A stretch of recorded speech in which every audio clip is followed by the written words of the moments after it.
तो परमेश्वर के अनुग्रह से ये समय प्रभु ने हमको एक बार फिर से दे दिया है, जब हम डिमोनोलॉजी के ऊपर अपना ध्यान केंद्रित करने जा रहे हैं और इस बात को देखने, इस बात को समझने का प्रयास करने जा रहे हैं कि वास्तव में दुष्ट आत्माओं के बारे में या अंधकार की शक्तियों के बारे में, शैतान के अधिकार के बारे में बाइबल के अंदर क्या बातें बताई गई हैं और कैसे हम अंधकार की शक्तियों का सामना कर सकते हैं। ऐसी कौन सी बातें हैं जिनके द्वारा शैतान हमको फंसाने का, गिराने का, फंदे में या जाल में फंसाने का प्रयास करता है। और पौलुस ने जब इस बात को कहा कि शैतान का कोई भी दाव हम पे नहीं चल सकता है क्योंकि हम उसकी युक्तियों से अनजान नहीं हैं। तो आज ऐसी ही कुछ बहुत महत्वपूर्ण बातों को आपके सामने रखने जा रहा हूं, जिनको जानने के बाद, जिनको समझने के बाद आपके आत्मिक जीवन के अंदर आपको एक और मील का पत्थर जो है वो प्राप्त होने पाएगा। आप उन सब बातों को समझ पाएंगे और उन सब बातों को काउंटर करने के लिए, उनका सामना करने के लिए आप अपने आप को तैयार कर सकेंगे। तो सबसे पहले हम कुछ वचनों को पढ़ लेते हैं जहां से हम अपने आज के इस अध्ययन की बुनियाद को डाल देंगे। तो लूका रचित सुसमाचार उसका 10 अध्याय 17 से लेकर 20 वचन में इस समय आपके सामने पढ़ने जा रहा हूं, जहां पर इन अंधकार की शक्तियों के बारे में यीशु मसीह के द्वारा कुछ बहुत ही ज्यादा महत्वपूर्ण बात अपने शिष्यों को बताई गई थी। हम उन वचनों को एक बार पढ़ लेते हैं। यहां पर लिखा है, तब वे 70 आनंद करते हुए लौटे और कहने लगे, हे प्रभु, तेरे नाम से दुष्ट आत्मा भी हमारे वश में है। उसने उनसे कहा, मैं शैतान को बिजली के समान स्वर्ग से गिरा हुआ देख रहा था। देखो, मैंने तुम्हें सांपों और बिच्छुओं को रौंदने का और शत्रु की सारी सामर्थ पर अधिकार दिया है और किसी वस्तु से तुम्हें कुछ हानि ना होगी। तो भी इससे आनंदित मत हो कि आत्मा तुम्हारे वश में है, परंतु इससे आनंदित हो कि तुम्हारे नाम स्वर्ग पर लिखे हैं। परमेश्वर के वचन से आज हम इन्हीं वचनों से अपने अध्ययन को आरंभ करने जा रहे हैं, उनको समझने जा रहे हैं। और यहां पर इन वचनों में जब यीशु मसीह ने 70 चेलों को नियुक्त किया था, उनको दुष्ट आत्माओं के ऊपर अधिकार दिया था, उनको सारी बीमारियों के ऊपर अधिकार दिया था और यीशु मसीह ने उनको सुसमाचार प्रचार करने के लिए भेजा था। और जब वो 70 वापस लौटते हैं आनंद के साथ, तो वो कहते हैं कि प्रभु, तेरे नाम से दुष्ट आत्माएं भी हमारे वश में। और यीशु मसीह ने कहा कि मैंने तुम्हें सांपों और बिच्छुओं को रौंदने का अधिकार दिया और किसी चीज से तुमको कोई हानि नहीं होगी। यीशु मसीह ने दुष्ट आत्माओं की तुलना जो थी वो सांपों और बिच्छुओं से करी थी। और क्यों करी थी? क्योंकि सांप और बिच्छू एक ऐसे प्राणी होते हैं जिनके अंदर हद से ज्यादा जहर पाया जाता है। और यीशु मसीह ने दुष्ट आत्माओं की जो प्रवृत्ति है, दुष्ट आत्माओं का जो नेचर है, उनका जो स्वभाव है, उसका एक तुलनात्मक, प्रतीकात्मक रूप से तुलनात्मक ब्यौरा प्रस्तुत किया। और यीशु मसीह ने इस बात को कहा कि मैंने तुम्हें सांपों और बिच्छुओं को रौंदने का अधिकार दिया, यानी तुमको दुष्ट आत्माओं को रौंदने का अधिकार दिया। और यीशु मसीह ने क्यों कहा कि मैंने तुम्हें सांपों को और बिच्छुओं को रौंदने का अधिकार दिया है? यीशु मसीह ये भी बोल सकता था कि मैंने तुम्हें सांपों को और अजगरों को रौंदने का अधिकार दिया है। यीशु मसीह ये भी कह सकता था कि सांपों को और नागों को रौंदने का अधिकार मैंने तुमको दिया है, क्योंकि बाइबल के अंदर सांप जो है वो शैतान का प्रतीक बताया गया है। लेकिन यीशु मसीह ने सांप के साथ बिच्छुओं का जिक्र क्यों किया, उसको आज हम सबसे पहले समझेंगे। और उसके बाद हम जानेंगे कि जब दुष्ट आत्माएं किसी व्यक्ति के ऊपर हमला करती हैं, किसी परिवार पर, किसी घर पर हमला करती हैं, तो वो बिल्कुल वैसा काम करती हैं जैसा काम सांप और बिच्छू एक व्यक्ति को काटने के बाद, डसने के बाद वैसा ही काम करते हैं। कुछ सालों पहले मैं भोपाल के अंदर था और भोपाल के अंदर एक जगह पर सांपों को जू है या सांपों को वहां पे संरक्षित किया जाता है। इंडियन गवर्नमेंट का वो पूरा संरक्षण केंद्र है जहाँ पे सांप ही सांप रखे जाते हैं। और वहां पर जब मैं उन सांपों को देखने के लिए गया तो वहां पे बहुत सारी बातें सांपों के विषय में मुझको जानने को मिली जिनको शायद आप और किसी भी दूसरे साधन से नहीं जान सकते हैं। यहाँ तक कि गूगल से भी आप उन बातों को नहीं जान सकते हैं जितनी जानकारियां इंडियन गवर्नमेंट ने जो सांपों का संरक्षण केंद्र बनाया हुआ है, या वो कोई जू है शायद, वहां पर वो जानकारियां मौजूद है। और वहां पर सांपों के बारे में बताया हुआ था कि सांप जो होते हैं, यीशु मसीह ने क्यों दुष्ट आत्माओं की तुलना सांपों से और बिच्छुओं से करी। हम सबसे पहले उस बात को समझने जा रहे हैं, क्योंकि जब हम सांपों का और बिच्छुओं का नेचर समझ लेंगे तब जाकर के हम दुष्ट आत्माओं का नेचर भी समझ पाएंगे। यीशु मसीह ने क्यों दुष्ट आत्माओं को सांप और बिच्छू कहा, यीशु मसीह ने सांप और नाग, सांप और अजगर ये क्यों नहीं कहा, सांप और बिच्छू शब्द का ही इस्तेमाल यीशु ने क्यों किया, हम सबसे पहले इस बात को समझेंगे। हम सांपों के नेचर को समझने जा रहे हैं।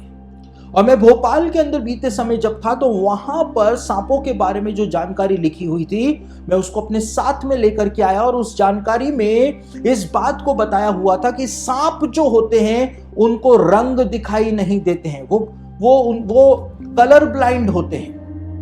और जब हम देखते हैं कि दुष्ट आत्माएं जो होती हैं वो जहां पर भी प्रकट होती हैं तो वो कलर नहीं बिखेरती हैं, वो कोई व्हाइट कलर, रेड कलर के अंदर प्रकट नहीं होती हैं, लेकिन वो जहां पर भी प्रकट होती हैं तो वहां पर वो काले तत्व के अंदर, काले रंग के अंदर, काले साए के अंदर ही प्रकट होती हैं। तो सांप की प्रवृत्ति ये होती है कि उसको कलर दिखाई नहीं देते।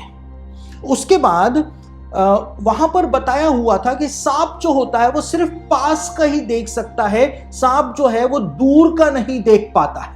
यानी कि सांप की आंखें कमजोर होती हैं और वो दूर तक नहीं देख पाता है, वो सिर्फ पास तक का ही देख पाता है। यीशु मसीह ने दुष्ट आत्माओं के बारे में एक बात बताई। यीशु मसीह ने कहा कि जब दुष्ट आत्मा एक मनुष्य में से निकल जाती है तो सूखी जगहों पर विश्राम ढूंढती रहती है, और जब नहीं पाती है विश्राम तो कहती है मैं अपने पुराने घर में लौट जाऊंगी। यानी कि वो इंसान का शरीर जिसमें वो थी, या वो इमारत जिसको उसने पोजेस्ट किया हुआ था, वो कहती है मैं अपने पुराने घर में लौट जाऊंगी। और यीशु ने कहा वो आकर के देखती है कि घर जो है वो सूना है, साफ सुथरा है, उन सब चीजों को वो आकर के देखती है।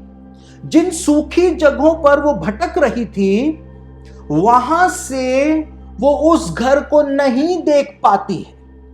जिन सूखी जगहों पर वो भटक रही थी वहां से नहीं देख पाई थी वो दुष्ट आत्मा उस घर को कि वो साफ सुथरा है, सूना है या नहीं है।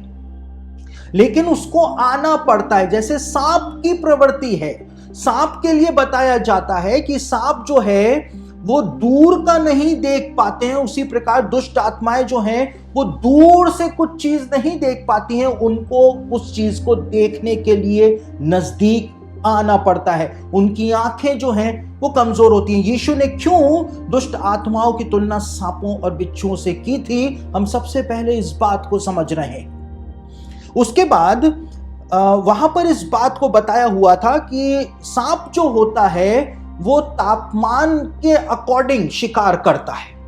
वो तापमान से, क्योंकि उसकी आंखें कमजोर हैं, इसलिए वो तापमान से अपने शिकार के ऊपर हमला करता है। और उसके लिए बताया था कि 0.003 डिग्री सेंटीग्रेड तापमान परिवर्तन को भी सांप जो है वो महसूस कर लेता है। यानी बिल्कुल लाइट से लाइट तापमान के अंदर अगर परिवर्तन होता है तो सांप जो है उसको महसूस कर लेता है और उसी के द्वारा वो अपने शिकार के ऊपर हमला करता है।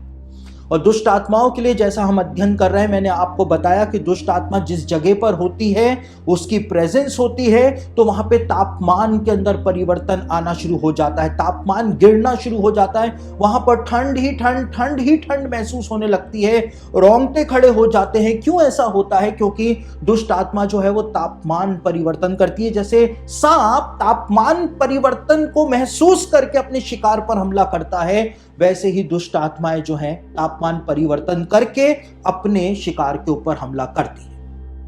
तो यीशु ने ऐसे ही नहीं कह दिया दुष्ट आत्माओं को सांप और बिच्छू। उसके बाद वहां पर बताया हुआ था एक और बहुत महत्वपूर्ण बात सांप के बारे में बताई हुई थी। वहां पे बताया था कि सांप जो होता है उसके कान नहीं होते हैं। वहां पे इस बात को बताया हुआ था। और साथ ही साथ वहां पे लिखा हुआ था कि सांप जो होते हैं वो आवाज नहीं सुन पाते हैं, लेकिन वो सुनते कैसे हैं, ध्वनि को सुनते कैसे हैं, आवाजों को वो सुनते कैसे हैं। सांप, वहां पे लिखा था, वो कंपन को महसूस करने में सक्षम होते हैं। यानी कि जो ध्वनि तरंगे होती हैं, उन तरंगों को वो, उस कंपन को वो महसूस करते हैं। आप यदि गीत बजाएंगे तो वो एक कंपन भी होती है। आप देखते हैं स्पीकर जो है वो आगे पीछे होता है। आप देखते हैं अगर आपने किसी जगह पर स्पीकर रखा है तो वहां पर जो चीजें आसपास होती हैं वो उस कंपन से थरथराती हैं, क्योंकि आवाज के अंदर कंपन होता है। बिजली जोर से कड़कती है, हमारे घर हिल जाते हैं क्योंकि कंपन होता है। तो आवाज से कंपन होता है। और बताया जाता है, वहां पर लिखा हुआ था कि 200 से 500 हर्ट्ज की बहुत ही कम ध्वनि जो होती है उसको भी महसूस करने में सांप जो होते हैं वो सक्षम होते हैं। यानी बिल्कुल बारीक से बारीक आवाज जो होती है उसके अंदर से जो कंपन निकलता है, उस कंपन को वो महसूस कर लेते हैं और उससे समझते हैं कि क्या हो रहा है। उनके कान नहीं होते हैं, उनको आवाजें सुनाई नहीं देती है, वो सिर्फ कंपन को, जो कंपन होता है उसको महसूस करते हैं। और इसीलिए जब बोला जाता है कि यीशु मसीह के नाम से, तो ये शब्द जो है यीशु मसीह के नाम से, इस कंपन को दुष्ट आत्माएं महसूस कर सकती हैं। परमेश्वर का नाम बोला जाए, परमेश्वर का वचन बोला जाए, दुष्ट आत्माएं भले से सुन ना सकती हो, दुष्ट आत्माओं के भले से कान ना होते हो, लेकिन दुष्ट आत्माएं उस कंपन को महसूस कर सकती हैं।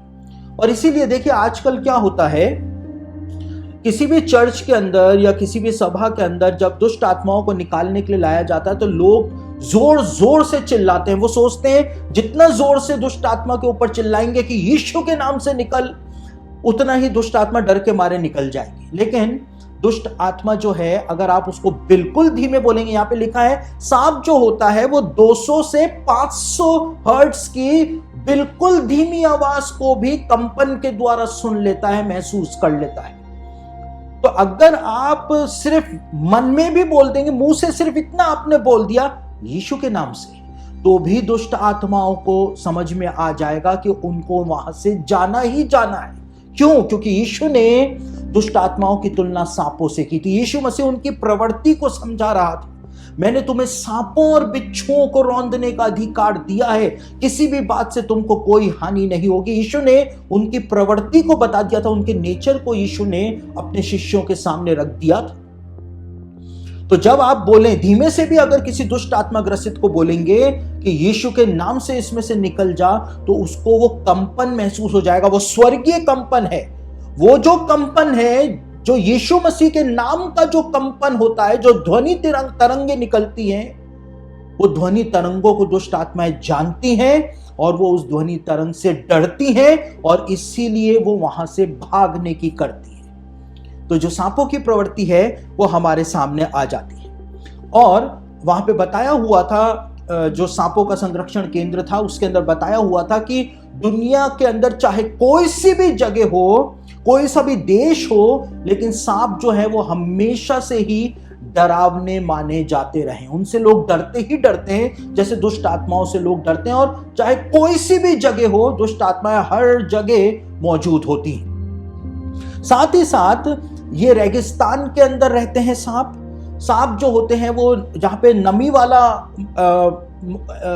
एटमॉस्फेयर होता है वहां पर रहते हैं, जहां पर जंगल होते हैं वहां पर रहते हैं, पहाड़ियों में, समुद्रों में, हर जगह के ऊपर सांप रहते हैं। उसी प्रकार से हर जगह के ऊपर दुष्ट आत्माएं जो हैं वो वास करती हैं और इसीलिए लोग जो हैं उनसे परेशान हो जाते हैं और उनके द्वारा सताए जाते हैं। लेकिन सांपों के बारे में वहां पे कुछ और बात भी बताई हुई थी और ये बताया हुआ था कि सांप जो होता है वो स्मेल छोड़ता है, गंध छोड़ता है। और कई सारे सांप जो होते हैं वो उनके अलग अलग प्रकार की गंध होती है, हर सांप की अलग गंध होती है। और वहां पे बताया हुआ था कि सांप जो होते हैं वो जब कहीं पर उनको खतरा लगता है या किसी दुश्मन से उनका सामना हो जाता है तो दुश्मन का सामना जब सांप करता है तो वो मल की यानी कि लैट्रिन जैसी बदबू फैलाता है। और मैंने आपको ये बात पहले कितनी बार बताई है कि दुष्ट आत्मा की प्रेजेंस जहां पर होती है वहां पर लैट्रिन की बदबू ही बदबू जो है वो आती है। ये बात मैं पहले ही आपको बता चुका। और जैसे सांप दुश्मन को देख करके मल की गंध फैलाता है, बदबू फैलाता है, उसी प्रकार से दुष्ट आत्माओं के सबसे बड़े शत्रु कौन है? हम लोग हैं, इंसान हैं। और इसीलिए जहां पर दुष्ट आत्मा की प्रेजेंस होती है और वहां पर यदि इंसान होते हैं तो वहां पर मल की हद से ज्यादा बदबू आती है, क्योंकि हम उसके दुश्मन हैं, वो हमारे खिलाफ लड़ाई के लिए तैयार हो जाती है। लेकिन जब सांप को मादा सांप को अट्रैक्ट करना होता है, जब मादा सांप को यानी फीमेल जो होती है मादा सांप को जब उसको अट्रैक्ट करना होता है, लुभाना होता है, तो वहां पे बताया हुआ था कि सांप जो होता है वो परफ्यूम की या सेंट की खुशबू छोड़ता है। और ये बात भी मैंने आपको पहले बताई थी कि दुष्ट आत्माएं जो होती हैं, जो जवान लड़कियां होती हैं, खास तौर से जो कुंवारी लड़कियां होती हैं, जब उनको मोहित करना चाहती है तो वहां पर वो परफ्यूम की खुशबू, गुलाब की खुशबू जो है वो वहां पर फैलाती है। ये उनकी प्रवृत्ति होती है सांपों की। और यीशु ने जब सांपों से दुष्ट आत्मा की तुलना करी तो यीशु मसीह बता रहा था कि दुष्ट आत्माएं आखिर करती क्या है और उनका नेचर वास्तव में होता क्या है। और कई बार ये बदबूदार महक देते हैं, कई बार ये खुशबूदार महक देते हैं, जैसा कि मैंने आपको बताया। लेकिन बताया जाता है कि जो कोबरा होता है और वाइपर जो होता है, जो सांपों की प्रजाति होती है, जब ये किसी जगह पर होते हैं तो ये खुशबूदार महक देते हैं, ये लुभाते हैं मादा को। लेकिन एक होता है green rat snake. Green rat snake जो होता है वो जहां पर होता है तो वो वार्निश जैसी खुशबू फैलाता है, जैसे किसी फर्नीचर के ऊपर वार्निश करी जाती है, दरवाजे खिड़कियों के ऊपर वार्निश करी जाती है, ऐसी खुशबू जो है वार्निश जैसी खुशबू फैलाता है। यानी हर सांप की अलग अलग प्रकार की गंध होती है, वो अलग अलग प्रकार की गंध जो है वो फैलाते हैं। और जब ये सांप किसी को काट लेते हैं, चाहे इंसान हो चाहे जानवर हो, किसी को भी यदि ये सांप काट लेते हैं तो वहां पे बताया हुआ था कि ये इंसान के नर्वस सिस्टम के ऊपर हमला कर देते हैं। और जब इंसान के नर्वस सिस्टम के ऊपर हमला कर देते हैं तो जहर जो है पूरी बॉडी में फैलने के बाद इंसान को मार देता है।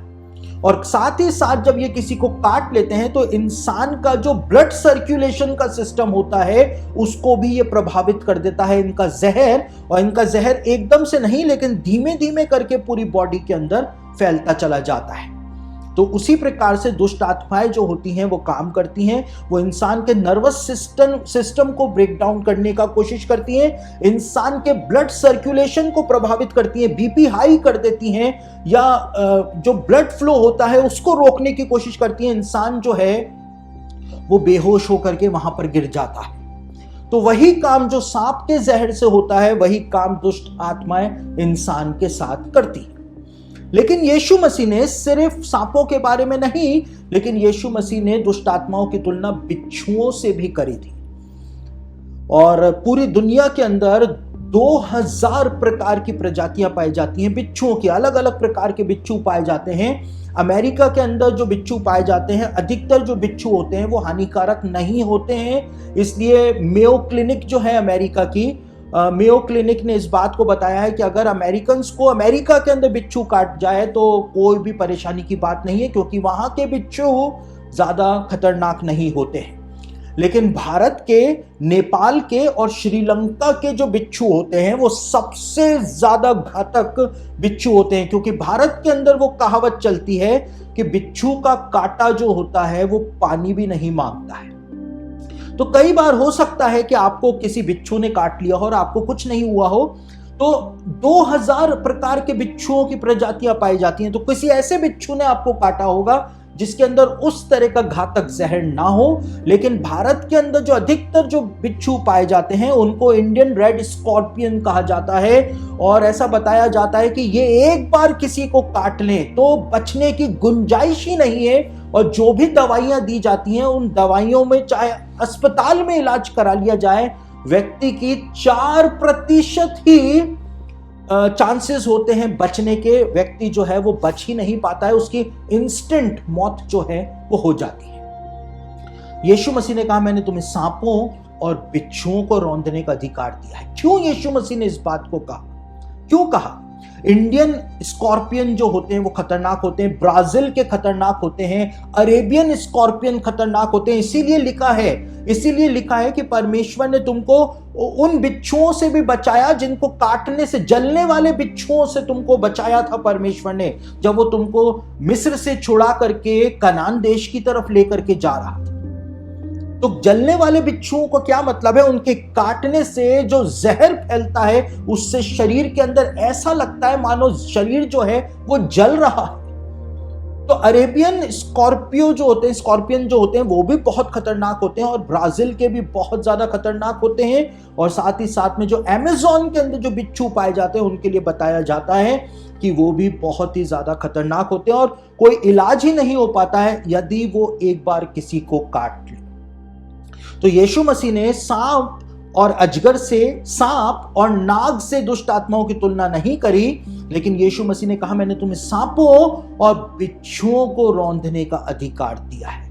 क्यों दिया है? क्योंकि दुष्ट आत्माओं के अंदर एक तो होती हैं दुष्ट आत्माएं, और दुष्ट आत्माओं के अंदर दूसरी होती है प्रधान दुष्ट आत्माएं। तो दुष्ट आत्माएं हैं जो कि सांपों से यीशु मसीह ने उनको बताया, और उनसे भी ज्यादा खतरनाक जो हैं यीशु ने कहा प्रधान दुष्ट आत्मा, यानी यीशु ने बिच्छू कह करके उनको संबोधित किया कि एक बार यदि वो काट ले तो फिर उनका काटा हुआ पानी भी नहीं मांगता है। यीशु ने इस बात को प्रकट कर दिया था। यीशु ने इन दुष्ट आत्माओं की प्रवृत्ति को अपने शिष्यों के सामने बता दिया था, लेकिन क्योंकि हम कभी भी इतना बारीकी से इन सब चीजों का अध्ययन नहीं करते हैं, इसलिए हमको ये सब बातें समझ में नहीं आती। हम बोलते जरूर हैं अपने मुंह से कि यीशु ने हमें सांपों और बिच्छुओं को रौंदने का अधिकार दिया है, लेकिन ये सांप और बिच्छू वास्तव में क्या हैं और क्यों यीशु ने इन सब बातों को बोला था, उसको हम कभी नहीं समझ पाते। तो अब हम आगे बढ़ेंगे और हम देखेंगे कि जब दुष्ट आत्माएं किसी के ऊपर हमला करती हैं तो वो एक पूरा प्रोसेस होता है, और ये पूरी प्रक्रिया जो होती है, ये प्रक्रिया जो है वो 3 चरणों के अंदर होती है। और 3 चरणों में क्या होती है? इन 3 चरणों की जो पहली प्रक्रिया होती है इसको कहा जाता है संक्रमण। सबसे पहले वो संक्रमण यानी इन्फेक्शन फैलाती है, और उसके बाद वो अत्याचार करती है जिसको हम ऑपरेशन कहते हैं, और तीसरी बात जो वो करती है वो कब्जा करती है यानी पोजेशन करती है, किसी चीज के ऊपर अपना अधिकार कायम कर लेती है। वो चीज जो है वो कोई ऑब्जेक्ट हो सकता है, वो कोई इंसान की बॉडी हो सकती है, वो कोई घर हो सकता है, वो कोई गाड़ी हो सकती है, वो कुछ भी चीज हो सकती है, लेकिन ये 3 चरणों में होती है, एकदम से कुछ भी वहां पर नहीं होता है। और यदि समय रहते चर्च को इन सब मसलों के अंदर इन्वॉल्व ना किया जाए, प्रभु के दासों को इन सब मसलों के अंदर अगर इन्वॉल्व ना किया जाए, तो अगर किसी इंसान के ऊपर दुष्ट आत्मा ने कब्जा कर लिया है, उसको पोजेस्ड कर लिया है, तो फिर चौथा और फाइनल चरण जो होता है, अगर लेट हो गए, प्रभु के दासों से संपर्क नहीं किया जो दुष्ट आत्माएं निकाल सकते हैं, तो फिर उस व्यक्ति की अंत में मौत हो जाती है। या तो वो खुद को मार लेता है या फिर उसकी अपने आप ही मौत हो जाती है। तो इस प्रकार से 3 चरणों के अंदर ये काम करती है। हम एक एक चरण को अब दुष्ट आत्माओं के जो बारे में यीशु मसीह ने कहा, सांपों और बिच्छुओं के बारे में जो बताया, हम उसी बेस पर इनके इस प्रोसेस को समझने का प्रयास करेंगे। तो सबसे पहले वो संक्रमण फैलाती है जिसको इंग्लिश में इन्फेस्टेशन कहा जाता है। और संक्रमण फैलाना यानी जैसे एक बार यदि सांप काट ले तो जहर फैलना शुरू होता है, उसी प्रकार से वो जहर फैलाना शुरू करती है। अगर किसी घर के अंदर उसने अपना टारगेट चुन लिया है, या किसी घर के अंदर वो पहले से मौजूद थी और एक परिवार वहां पर आकर के बस गया, तो वो सबसे पहले अपना टारगेट सेलेक्ट करती है, और उसके बाद जो टारगेट उसका सेलेक्ट हो जाता है उसका वो सताव करना शुरू करती है, उसको डराती है अलग अलग प्रकार के सुपर नेचुरल एक्टिविटीज करने के द्वारा। लाइटें जलना बुझना शुरू कर देती हैं, दरवाजे खुलने अपने आप बंद होने शुरू हो जाते हैं, अपने आप ही उसको आवाजें आनी शुरू हो जाती हैं, कोई उससे बात कर रहा है, कोई सांस दे रहा है, उसके ऊपर सुपरनैचुरल एक्टिविटी के द्वारा उसको डराना शुरू कर देती है। और वो ऐसा क्यों करती है? क्योंकि वो अपने शिकार की विल पावर को तोड़ने का प्रयास करती है।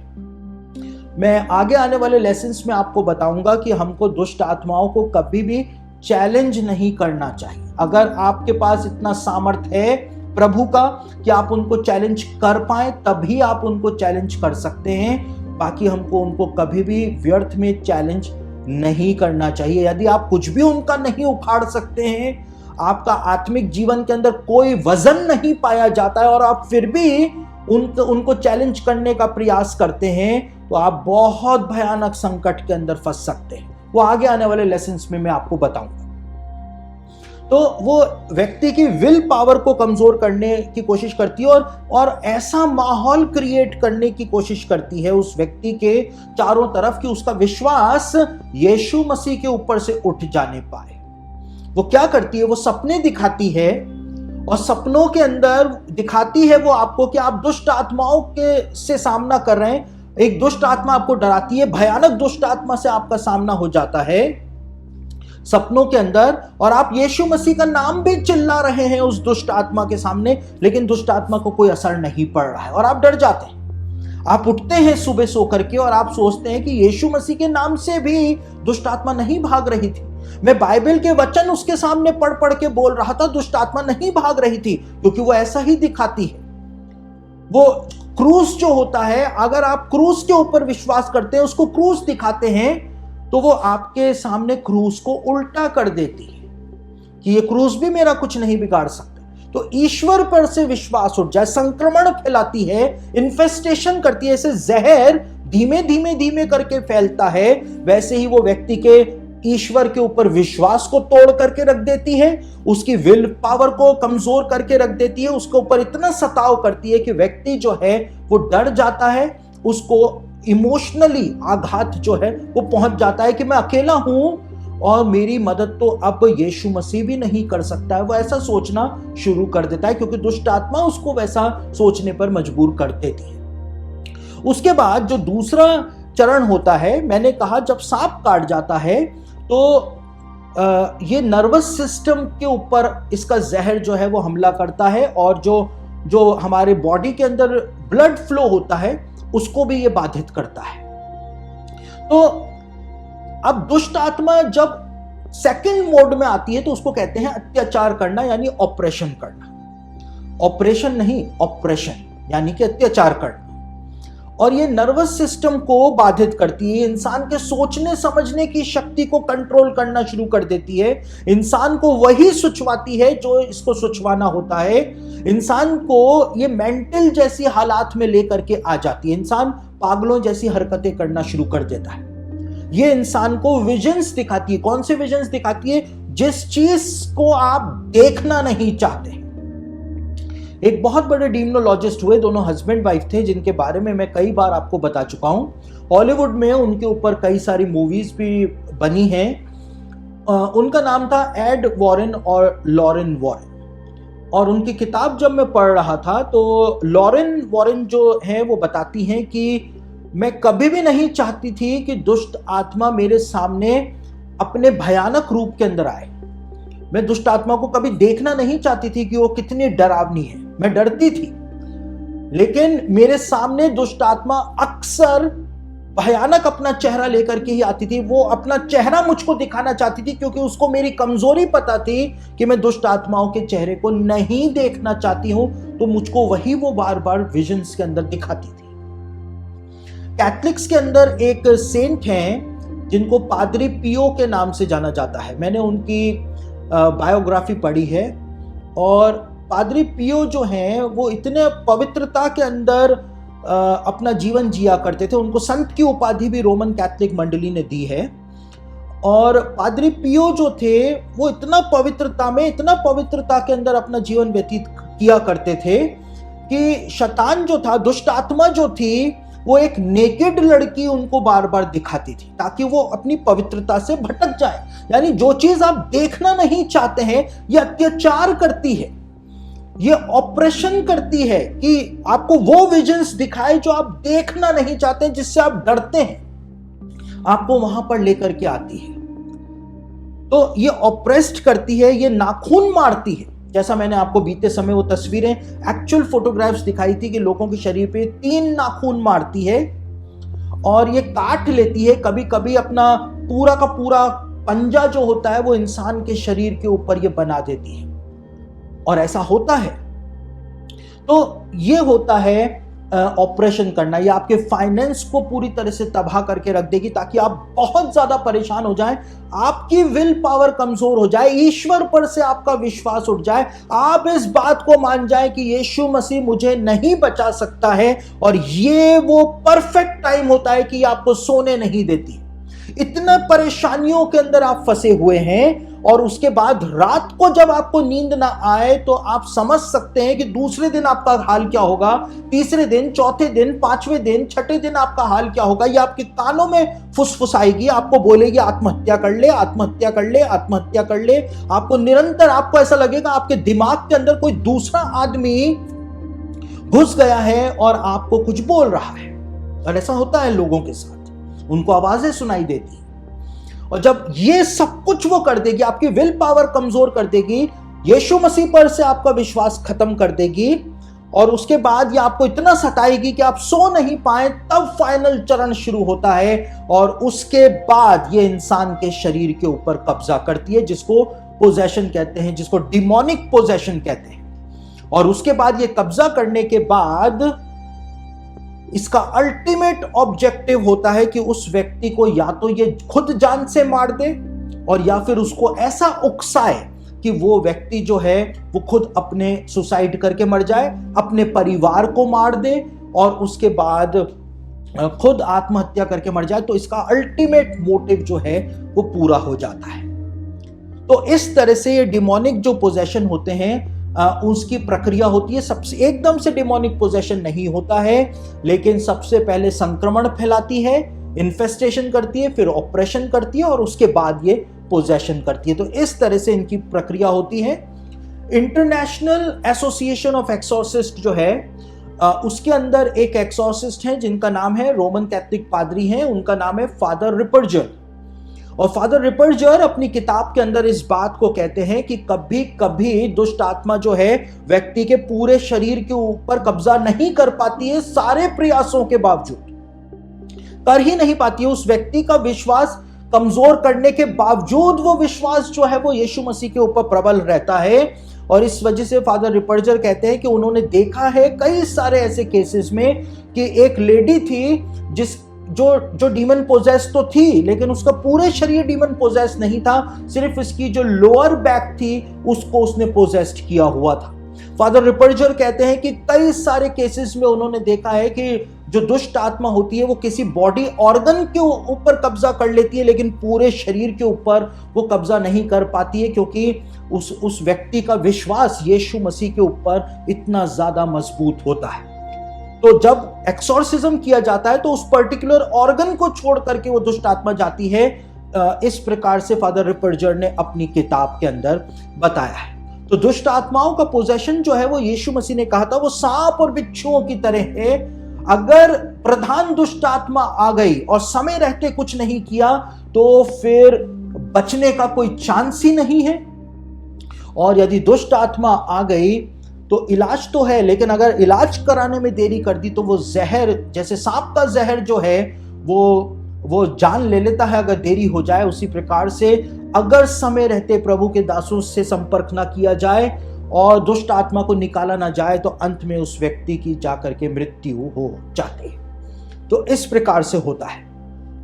अब हमारा अगला बिंदु जो है वो ये है कि दुष्ट आत्माएं किस पर हमला करती हैं और वो किसकी ओर अट्रैक्ट होती है।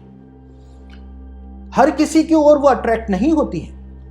एक डिमोनोलॉजिस्ट हैं एड वॉरेन, वो अपनी किताब के अंदर कहते हैं कि दुष्ट आत्मा जो होती है, डिमोनिक एंटिटी जो होती है, वो हर किसी के ऊपर हमला नहीं करती है, लेकिन वो अपना शिकार चुनती है। और उसकी जो सबसे अच्छी चॉइस जो लोग होते हैं वो कौन होते हैं? बीमार और कमजोर शरीर उसकी सबसे पहली चॉइस होता है, सबसे पहली चॉइस। और मैंने आपको इस बुक के बारे में पिछले अध्ययन में भी बताया था। सामंता हैरिस की एक किताब है, फाइटिंग मैलोवेलेंट स्पिरिट्स इसका नाम है। और इस किताब के अंदर सामंता जो है उन्होंने इस बात को बताया है कि दुष्ट आत्माएं जो होती हैं वो अस्पताल जैसे सार्वजनिक जगह जो होती है, पब्लिक प्लेसेस जो होती हैं, वहां पर भी किसी व्यक्ति की तरफ अट्रैक्ट हो सकती हैं और ठीक होने के बाद या बीमारी के अंदर ही रहने के दौरान भी वो दुष्ट आत्माएं जो हैं वो उस व्यक्ति का शिकार कर सकती हैं। यानी हॉस्पिटल्स भी दुष्ट आत्माओं के सबसे पसंदीदा जगहों में से एक होती है, सामंता ने लिखा है, जहां पर वो अपने प्राइम टारगेट्स को सेलेक्ट करती है कि कौन सा टारगेट जो है, कौन सा शिकार जो है वो अच्छा रहेगा, किस पे मैं इजीली कब्जा कर सकूंगी।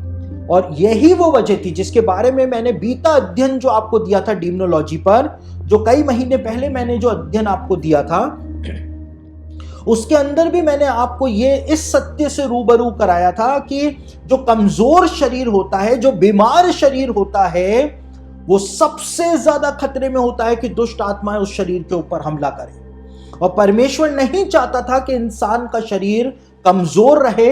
इसकी वजह से परमेश्वर ने इंसान को प्रोटीन इनटेक लेने की आज्ञा प्रदान करी थी। कैसे करी थी? जल प्रलय के बाद, और मैंने आपको बताया था पहले, मैं बार बार उन बातों को रिपीट नहीं करूंगा, लेकिन मैंने पहले अध्ययनों में आपको बता चुका हूं जो डीमनोलॉजी पे मैंने दिया था कि दुष्ट आत्माएं जो थी, जल प्रलय से पहले दुष्ट आत्माओं का अस्तित्व नहीं था, लेकिन जल प्रलय के बाद दुष्ट आत्माएं अस्तित्व में आ गई थी। अब ये दुष्ट आत्माएं क्या हैं, ये कहां से आई, कैसे बनी, इन सब के बारे में मैं पहले ही आपको बता चुका हूं। तो आप YouTube पर बीते जो डीमनोलॉजी के लेसन्स हैं उनको जब देखेंगे तो आपको समझ में आ जाएगा कि दुष्ट आत्माएं का ओरिजिन जो है वो कहां से हुआ या कहां से एग्जिस्टेंस में आई।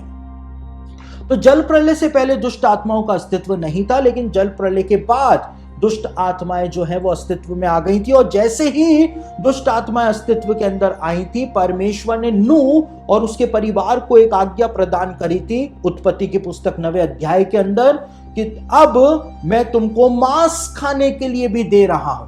मांस खाना, लेकिन लहू के साथ मांस को मत खाना। लहू निकाल देना, उसके बाद तुम मांस खाना। मांस खाना, तुम्हारे शरीर के अंदर प्रोटीन इनटेक जो है वो प्रॉपर होना चाहिए, क्योंकि ऐसा बताया जाता है कि आप कुछ भी खा लें, लेकिन उससे प्रोटीन की सप्लाई आपके शरीर के अंदर इतनी तेजी से नहीं हो सकती है जितना मांस खाने से, मीट खाने से प्रोटीन की सप्लाई आपके शरीर में बहुत तेजी के साथ होती है। तो परमेश्वर ने कहा था कि तुम मांस खाना।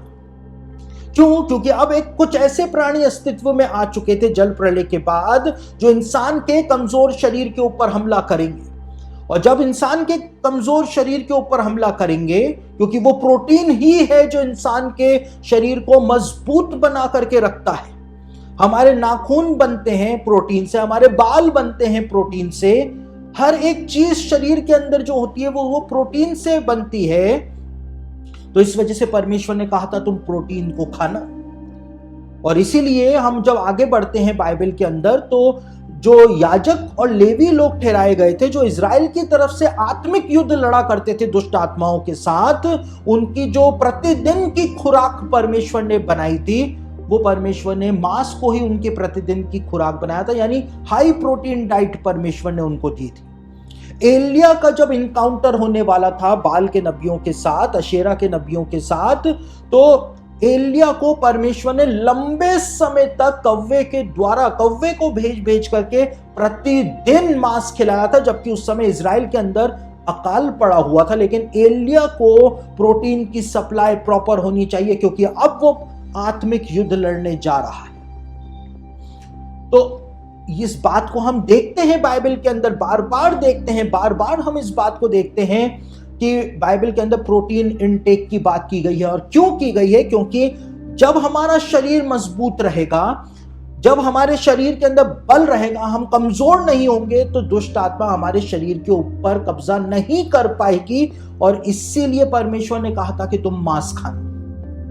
लेकिन पहला तिमोथियस के 4 अध्याय में एक बात लिखी हुई है कि अंत के दिनों में क्या होगा। अंत के दिनों के जो लोग होंगे वो मांस खाने से परहेज करेंगे। और वहां पे पौलुस ने भविष्यवाणी के तौर पर इस बात को लिखा था। हम उन वचनों को पढ़ लेते हैं। पहला तिमोथियस उसका 4 अध्याय 1 से लेकर 3 वचन आपके सामने पढ़ रहा हूं। यहां पर लिखा है, परंतु आत्मा स्पष्टता से कहता है कि आने वाले समयों में कितने लोग भरमाने वाली आत्माओं और दुष्ट आत्माओं की शिक्षाओं पर मन लगाकर विश्वास से बहक जाएंगे।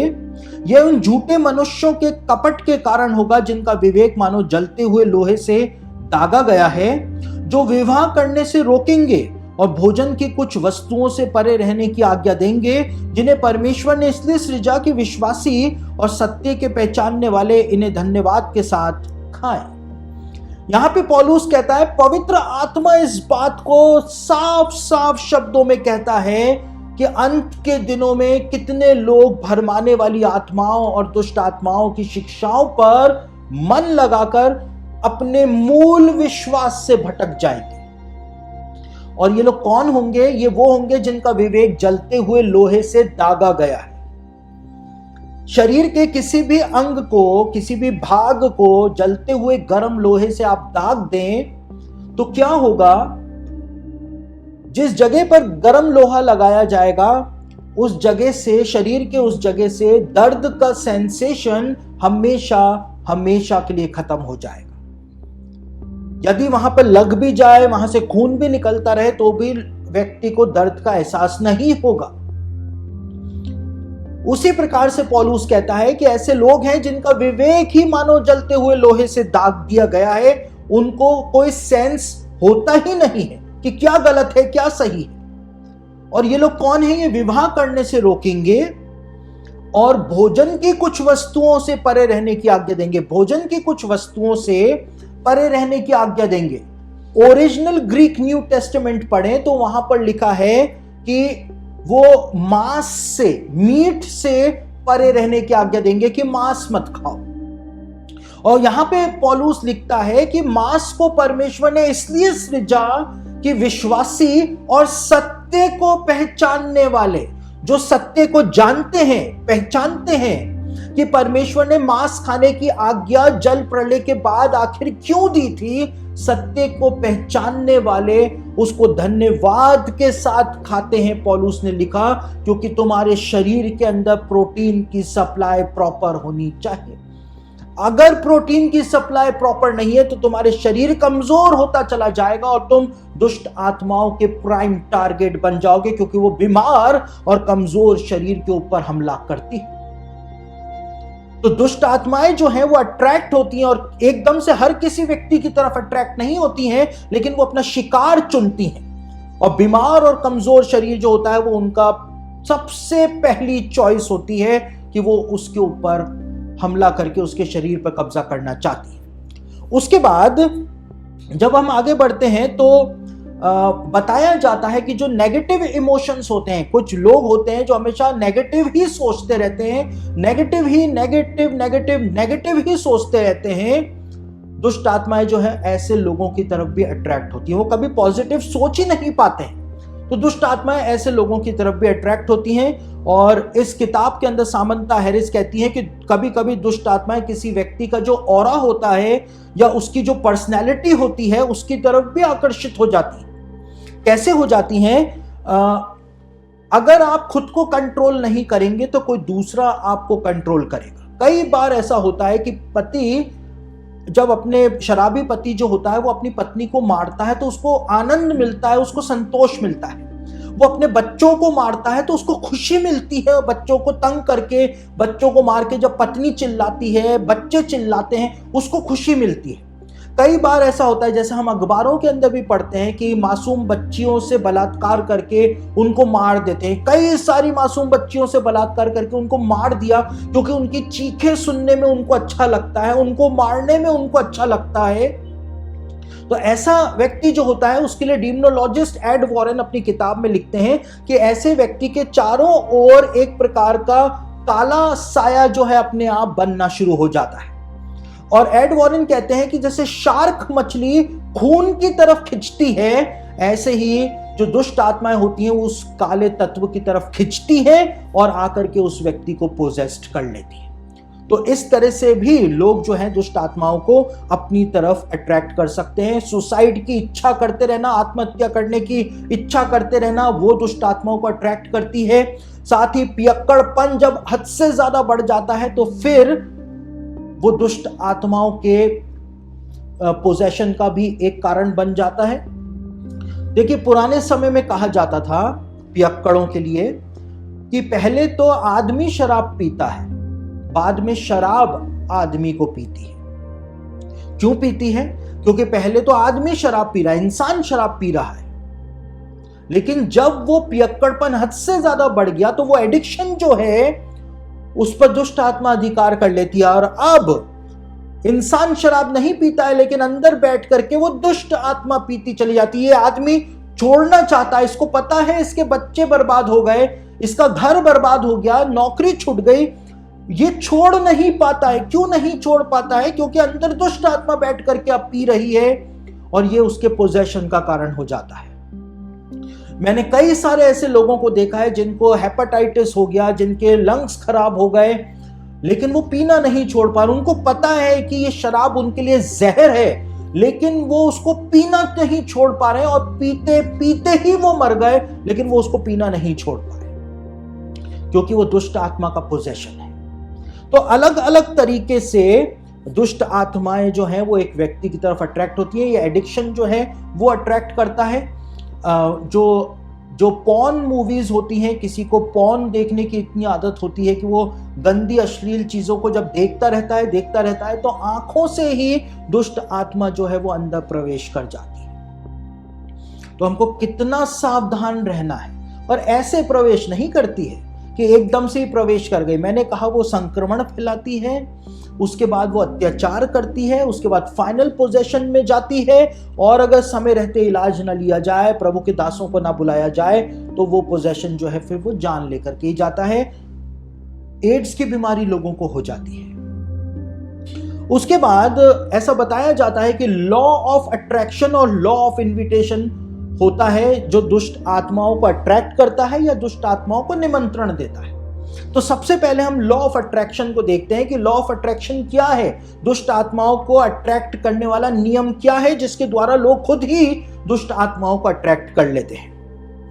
मैंने आपको बताया, किसी के साथ गंदा व्यवहार करने से, किसी के साथ अत्याचार वाला व्यवहार करने से, किसी के साथ, जो मैंने बताया बच्चियों के साथ बलात्कार करके उनकी हत्याएं कर दी जाती हैं, ऐसा व्यवहार करने से जिनको खुशी मिलती है तो दुष्ट आत्माएं उस व्यक्ति की तरफ अट्रैक्ट हो जाती हैं। ये लॉ ऑफ अट्रैक्शन है। और ब्लैक कैंडल्स जो होती हैं, यदि उनको घर के अंदर जलाया जाए तो भी डीमंस अट्रैक्ट होते हैं। घर का जो एटमॉस्फेयर होता है उससे भी डीमंस अट्रैक्ट होते हैं, दुष्ट आत्मा अट्रैक्ट होती हैं। कैसे होती हैं? अगर आपके घर के अंदर मायूसी वाला माहौल बना हुआ है, आपके घर के अंदर मातम सा माहौल बना करके आप लोग रखते हैं, डिप्रेशन वाला माहौल यदि कोई बना करके रखता है, तो ऐसे ही माहौल की तो उनको जरूरत होती है, तो वो उस घर की तरफ अट्रैक्ट होती है, उस परिवार की तरफ अट्रैक्ट होती है। जो हंसी खुशी वाला माहौल वाला घर होता है, वहां उस घर की तरफ ना तो भूत उस घर की तरफ निगाह करते हैं और ना दुष्ट आत्माएं उस घर की तरफ निगाह करती हैं। अट्रैक्ट नहीं होती हैं, निगाह जरूर से डालने, लेकिन अट्रैक्ट नहीं होती है, क्योंकि वो उनकी साइकोलॉजी से मैच नहीं करता है। तो कई बार घर का जो एटमॉस्फेयर होता है, घर में गालियां बकी जा रही हैं, और मैं आपको बताऊं, प्रभु के दास हैं, वो अपनी किताब के अंदर इस बात को लिखते हैं कि जिस घर के अंदर सिर्फ निंदाएं होती रहती हैं, निंदा ही निंदा, कभी इसकी बुराई, कभी इसकी बुराई, कभी उसकी बुराई, कभी उसकी बुराई, कभी पादरी की बुराई, कभी सास की बुराई, कभी उसकी बुराई, जिस घर में सिर्फ बुराइयां ही बुराइयां होती रहती हैं, वो डीमंस को अट्रैक्ट करता है, वो घर, वो परिवार।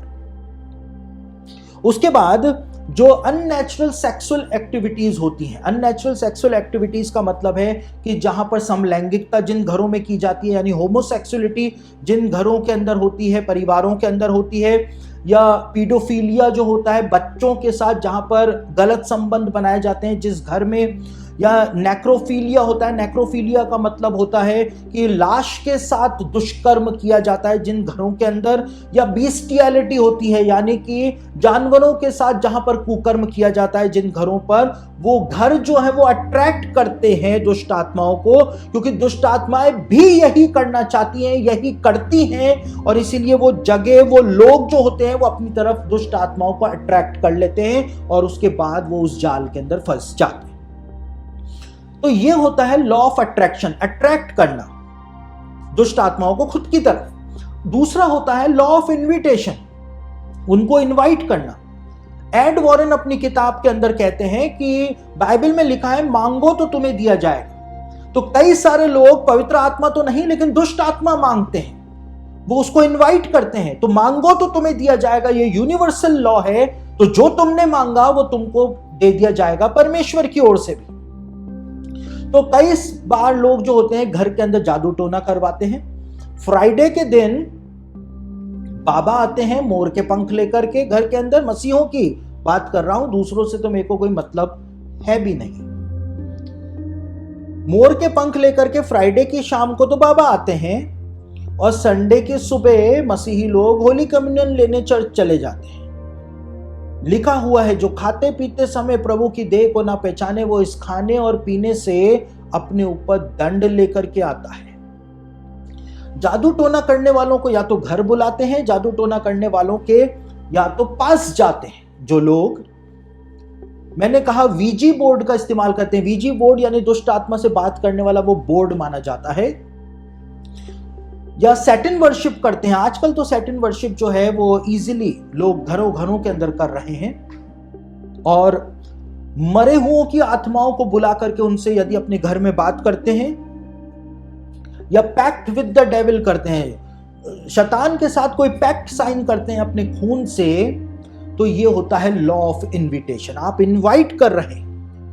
मैं कई बार लोगों को बोलता हूं, लोग क्या बोलते हैं, देखिए मेरे इतना मना करने के बावजूद, मैंने कितनी बार अपने संदेशों में बोला, मैंने टेलीग्राम के ऊपर इस बात को लिखा कि अगर आपको कोई प्रॉब्लम है, यदि आपको लगता है कि आपके घर में दुष्ट आत्मा है या आपके परिवार के किसी सदस्य में दुष्ट आत्मा है, तो आप अपने कलीसिया के लोकल पास्टर से संपर्क करें, आप हमको संपर्क ना करें। लेकिन उसके बावजूद इतने लोगों के फोन हमारे पास ऑफिस में आ रहे हैं। हमारा फोन ऑफिस के अंदर शाम को 6 बजे बंद हो जाता है। उसके बाद सुबह जब स्टाफ आता है तो वो उठा करके देखता है कि किसके कॉल आए। तो जब सुबह स्टाफ आया तो एक लेडी के 40 मिस्ड कॉल थे उसके ऊपर, 40। वो पूरी रात ही फोन करती रही। हमने भी सोचा कि क्या बात हो गई, कहीं कोई बहुत परेशानी के अंदर हो और हम उसका फोन नहीं उठा पाए हों। तो हमने फोन किया पलट करके, तो पता चला उसने कहा पास्टर साहब मुझे ऐसा लगता है कि मेरे घर में तो दुष्ट आत्मा है। तो आपके लगने से कुछ नहीं होता है, आपके पास एविडेंस होना चाहिए उस बात का। मैंने कहा मैं अपने घर से आपके शहर आता हूं आपके लिए प्रार्थना करने, आपके घर को ब्लेस करने, और वहां पे कुछ भी नहीं होगा तो मेरे आने का मतलब क्या होगा? आप मुझको कोई तो एविडेंस भेजिए जिससे मुझको पता चले कि वास्तव में आपके साथ ऐसा हो रहा है। वो कहती है सामान उड़ रहा है हमारे घर में, तो सामान उड़ रहा है तो उसकी कोई वीडियो फुटेज आप मुझको भेजिए। लेकिन कोई एविडेंस नहीं है, बस उसको लगता है कि उसके घर में दुष्ट आत्मा है। ये लॉ ऑफ इन्विटेशन है। आपके घर में कुछ भी नहीं है लेकिन आपको लग रहा है कि दुष्ट आत्मा है, आप इन्वाइट कर रहे हैं खुद। कई बार लोग ऐसा होते हैं, वो हर चीज के लिए कहते हैं ये दुष्ट आत्मा ने कर दिया, ये दुष्ट आत्मा ने कर दिया, वो भी दुष्ट आत्मा ने कर दिया, ये दुष्ट आत्मा का काम है, वो दुष्ट आत्मा का काम है। आप इतना रट लगाए रहे हैं दुष्ट आत्मा की, तो दुष्ट आत्मा ही आएगी। फिर आप पवित्र आत्मा की रट तो लगा नहीं रहे कि पवित्र आत्मा आ जाएगा। हर चीज को ये शैतान का काम, ये शैतान। आपका पूरा जीवन ही अगर शैतान के बस में है तो फिर आप यीशु मसीह के पास कर क्या रहे हैं? तो ये लॉ ऑफ इन्विटेशन होता है, इनवाइट करना मुसीबत को अपनी तरफ। तो ऐसा बिल्कुल भी ना करें। उसके बाद ये लॉ ऑफ इन्विटेशन होता है, लेकिन गलत म्यूजिक को सुनने के द्वारा भी, गलत संगीत घर में बजाने के द्वारा भी या सुनने के द्वारा भी आप दुष्ट आत्माओं को इनवाइट कर सकते हैं, इनविटेशन लेटर भेज सकते हैं, एक इनविटेशन कार्ड जो है उसको दे सकते हैं कि आओ, आप आ जाओ। म्यूजिक जो होता है, इसके बारे में बाइबल के अंदर बताया है कि म्यूजिक का जो ओरिजिन हुआ था, ये ओरिजिन शैतान के साथ ही हुआ था। म्यूजिक का ओरिजिन शैतान के साथ ही हुआ था। कहां लिखा हुआ है, हम उस वचन को पढ़ लेते हैं। यहेजकेल की पुस्तक, उसका 28 अध्याय, उसके 13वें वचन को आपके सामने पढ़ रहा हूं। यहेजकेल की पुस्तक 28 अध्याय उसके 13वें वचन में सोर के राजा के नाम से परमेश्वर शैतान को संबोधित करता है, और वहां पर सोर के राजा के बारे में जो बातें कहता है वो किसी इंसान के ऊपर लागू ही नहीं हो सकती हैं। इसलिए हमको पता चलता है कि वहां पे शैतान को संबोधित किया जा रहा है। परमेश्वर क्या कहता है शैतान को यहेजकेल 28:13 में, तू परमेश्वर की अदन नाम बारी में था। सांप था वहां पर अदन की बारी में। तेरे पास आभूषण, माणिक, पगराग, हीरा, फिरोजा, सुलेमानी मणि, यशब, नीलमणि, मरकद और लाल सब भांति के मणि और सोने के पहरावे थे। लेकिन आगे की बात सबसे ज्यादा महत्वपूर्ण है। तेरे डफ और बांसुलियां तुझी में बनाई गई थी। म्यूजिकल इंस्ट्रूमेंट्स शैतान के अंदर ही बनाए गए थे। जिस दिन तू सृजा गया उसी दिन वे भी तैयार की गई थी। म्यूजिकल इंस्ट्रूमेंट्स जो हैं वो तेरे साथ ही और तेरे अंदर ही बनाई गई। जिस दिन तेरे को मैंने बनाया उस दिन मैंने म्यूजिकल इंस्ट्रूमेंट्स को भी बना दिया था। परमेश्वर इस बात को कहता है। तो यानी म्यूजिक का ओरिजिन जो है वो शैतान के साथ ही हुआ था। वो एग्जिस्टेंस में आए थे शैतान के साथ ही। तो अगर शैतानी म्यूजिक को आप सुन रहे हैं या गलत म्यूजिक को सुन रहे हैं, तो आप घर के अंदर एक ऐसा एटमॉस्फेयर क्रिएट कर रहे हैं, अपने दिमाग के अंदर एक ऐसा एटमॉस्फेयर क्रिएट कर रहे हैं कि आप दुष्ट आत्माओं को इनविटेशन लेटर भेज रहे हैं। आज से कई साल पहले, अब मेरे को ईयर तो एग्जैक्टली याद नहीं है, लेकिन एडिटिंग के टाइम मैं एडिटर को वो एग्जैक्ट पेपर की जो कटिंग है वो मैं दे दूंगा। कई साल पहले आज से हरियाणा के अंदर मेरे ख्याल से ऐसा हुआ था, या एग्जैक्टली मेरे को याद नहीं आ रहा है, लेकिन एक म्यूजिक डायरेक्टर है इंडिया के अंदर जिसको हिमेश रेशमिया के नाम से जाना जाता है। और हिमेश रेशमिया का एक गीत था, जो गीत के बोल इस प्रकार से थे, एक बार आजा, एक बार आजा, एक बार आजा, इस प्रकार से वो कोई गीत था। और दैनिक भास्कर में, हिंदुस्तान टाइम्स में, टाइम्स ऑफ इंडिया में, हर अखबार के अंदर ये खबर छपी थी कि हरियाणा के अंदर कोई पंचायत थी, कोई गांव था, या अलग अलग जो गांव थे, उन्होंने उस गीत को बैन कर दिया था, क्योंकि उनका मानना था कि जैसे ही ये गीत बजाया जाता है कि एक बार आजा, एक बार आजा, एक बार आजा, एक बार आजा, तो जैसे ही ये गीत बजाया जाता है तो वहां पर दुष्ट आत्माएं आ रही थी। और इसीलिए कई गांव की जो पंचायतें थी या पंचायत थी, उसने उस गीत को बैन कर दिया था कि कोई इस गीत को नहीं बजाएगा। साथ ही ये एक किताब जिसके बारे में मैंने बीते लेसन में भी आपको बताया था, इसका नाम है मिस्टीरियस न्यू इंग्लैंड। ये अब आउट ऑफ प्रिंट हो चुकी है। इस किताब के अंदर बताया है कि न्यू इंग्लैंड नाम की जगह पर एक घर के अंदर एक वायलिन खरीद करके लाया गया था। वायलिन होता है बजाने वाला, और वो वायलिन पता नहीं कैसा था कि जब भी उसको बजाया जाता था तो घर के अंदर काला साया घूमता हुआ दिखाई दिया करता था। और जब वो वायलिन रखा रहता था कितने कितने महीनों तक, तो कोई सुपरनैचुरल एक्टिविटी नहीं होती थी, लेकिन जैसे ही वो वायलिन बजाया जाता था वैसे ही काला साया जो है वो घूमता हुआ दिखाई देना शुरू कर दिया करता था। अब ऐसा क्यों होता है, उसका जवाब इस किताब में भी नहीं दिया गया है। दूसरी ओर जो फादर गैब्रियल अमोर्थ हैं, जिनके बारे में भी मैंने कई बार आपको बताया है, सबसे बड़े दुष्ट आत्मा निकालने वाले वो माने जाते थे। फादर गैब्रियल अमोर्थ कहते हैं कि म्यूजिक इंडस्ट्री जो है वो शैतान से जुड़ी हुई है। कैसे जुड़ी हुई है? क्योंकि जानबूझ करके ऐसे गीत बनाए जाते हैं, ऐसा संगीत बनाया जाता है कि वो जवानों को शैतान की तरफ आकर्षित करे, जवानों को शैतान के पास लेकर के आए। और जो फादर गैब्रियल अमोर्थ ने बोला, यही बात शैतान का जो महापुजारी था एंटन लावे, उसका जो दामाद था उसने अमेरिका के नेशनल टेलीविजन के ऊपर यह बात कही थी कि हमारा प्राइम टारगेट जो है वो जवान है और हम म्यूजिकल फ्रीक्वेंसी के द्वारा जवानों को शैतान के पास लाने का प्रयास करते हैं। तो ये बात जो है वो शैतान के महापुजारी एंटन लावे के दामाद के द्वारा नेशनल टेलीविजन के ऊपर बोली गई थी।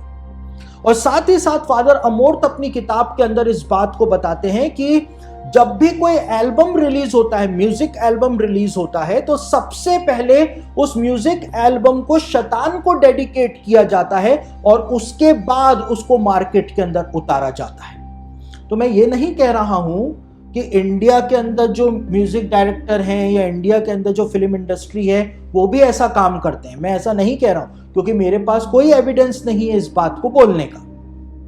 लेकिन हॉलीवुड के अंदर ऐसा होता है। इस बात का एविडेंस क्या है? इस बात का एविडेंस है कि फादर गैब्रियल अमोर्थ ने यह बात अपनी किताब के अंदर लिखी है। साथ ही साथ एंटन लावे नाम का जो महापुजारी था शैतान का, उसके दामाद ने यह बात नेशनल टेलीविजन के ऊपर एक प्रोग्राम के अंदर कही थी। तो यहां पर हमको समझना पड़ेगा कि लॉ ऑफ अट्रैक्शन होता है, क्या हम अपने आप अट्रैक्ट करते हैं। लॉ ऑफ इन्विटेशन होता है कि जानबूझ करके मुसीबत को गले बुलाना, घर पर बुलाना। तो ये लॉ ऑफ इन्विटेशन होता है। तो हमको इससे कैसे बचना है? हमको कोई भी काम ऐसा नहीं करना है जिसके द्वारा हम दुष्ट आत्माओं को अट्रैक्ट करें, दुष्ट आत्माओं को बुलाएं। कई बार क्या होता है कि आपने कुछ भी नहीं किया है, लेकिन कई बार कुछ ऐसे लोग आपके घर में आते हैं जिनकी प्रेजेंस ही दुष्ट आत्माओं को आपके घर के अंदर लेकर के आ जाती है। वो एक जरिया बन जाते हैं, वो लिंक बन जाते हैं दुष्ट आत्माओं का आपके घर के अंदर प्रवेश कर जाने का। कई सारे ऐसे लोग जो कि सैटेनिक बाइबल पढ़ते हैं, कई सारे ऐसे लोग जो कि जादू टोना करने वालों के पास जाते हैं, विच क्राफ्ट करवाने जाते हैं, कई सारे ऐसे लोग जो मरे हुओं से बात करते हैं, दूसरों पर श्राप फिकवाते हैं। तो ऐसे लोग जब आपके घर के अंदर आते हैं, भले से वो आपके मित्र हैं, आपके दोस्त हैं, आपके रिश्तेदार हैं, लेकिन वो जब आपके घर के अंदर आते हैं तो वो शैतान का आपके घर के अंदर आने का एक जरिया बन जाते हैं। और आपको पता है कि वो ऐसे हैं, उसके बावजूद यदि आप उनको अपने घर में इनवाइट करते हैं, आज बर्थडे है पप्पू का तो आप भी आज शाम को खाने पर आ जाना। तो जब आप ऐसे लोगों को इनवाइट करते हैं जो आपको पता है कि वो जादू टोना करते हैं, जादू टोना करवाने वालों के पास जाते हैं, तो वो एक लिंक बन जाता है दुष्ट आत्माओं का आपके घर के अंदर आने का। इस किताब में सामंता हैरिस जो है एक घटना के बारे में बताती हैं कि एक घर के अंदर एक दुष्ट आत्मा जो थी वो आ गई थी। घर वाले परेशान थे और जो घर की जो लेडी थी उसको सेक्सुअली असॉल्ट भी कर लिया था उस दुष्ट आत्मा ने। और वो परिवार इतना परेशान था। और जब मिशिगन पैरानॉर्मल रिसर्च एसोसिएशन से उन्होंने संपर्क किया और सामंता हैरिस और इनकी पूरी टीम को जब एसोसिएशन ने भेजा, तो वहां पर जाकर के पता चला कि जो पति था घर के अंदर, पति का जो पक्का दोस्त था, वो सैटेनिक बाइबल पढ़ा करता था अपने घर में, और वो इनके घर में फ्रीक्वेंटली आता जाता रहता था। और उसके आने की वजह से दुष्ट आत्मा का इनके घर के अंदर आने का एक मार्ग बन गया, एक लिंक बन गया। ऐसा लिंक बन गया कि उस दुष्ट आत्मा ने घर की उस लेडी का बलात्कार तक कर लिया। तो नेगेटिव लोग जो होते हैं, गलत लोग जो होते हैं, अगर ये आपके घर में आ रहे हैं, अगर कोई दुष्ट आत्मा से सहायता ले रहा है, अगर कोई शैतानी बाइबल पढ़ रहा है, आपको पता है कि कोई जादू टोना करवाने वालों के पास जाता ही जाता है, करता ही है, तो आप उसको कभी भी अपने घर में इनवाइट ना करें, ना उसको आने दें।